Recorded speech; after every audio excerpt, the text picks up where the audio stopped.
नमस्कार, मी महादेव सोळंके राहणार पारे. महाराष्ट्रातील सर्व शेतकऱ्यांना सांगू इच्छितो की आता महागाई खूप झालेली आहे. तरी जनावरांचा व्यवसाय जो शेतीला पूरक असणारा व्यवसाय हा आता परवडणारा न झाला आहे. तर कडब्याचे दर वाढलेत, पेंडीचे दर वाढलेत, जनावरांना लागणाऱ्या औषधांचा दर वाढला आहे. जनावरं सांभाळणाऱ्या लोकांचा पगारही निघणार अशी असणारी सगळी परिस्थिती आहे. येणाऱ्या काळात आपण दुधाची दरवाढ करणार आहे.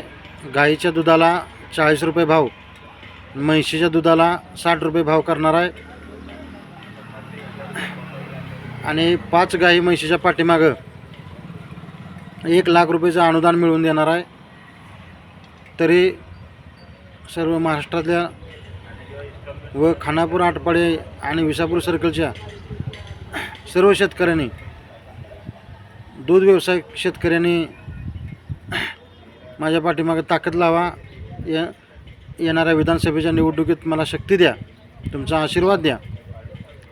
मी हे 100% विधायक मांडणार आहे आणि त्याच्यासाठी मी प्रयत्न करणार आहे. एक शेतकऱ्याची मुलालाच शेतकऱ्याची व्यथा समजते. त्यामुळंच निवडणुकीच्या मैदानात लोकांनी मला आणलं आहे. एक सर्वसामान्याचा कार्यकर्ता विधानसभेत जावा आणि शेतकऱ्यांचं प्रश्न मांडावं, हीच लोकांची जनभावना समजून निवडणुकीच्या मैदानात उतरायचं ठरवलं आहे. जय हिंद, जय महाराष्ट्र.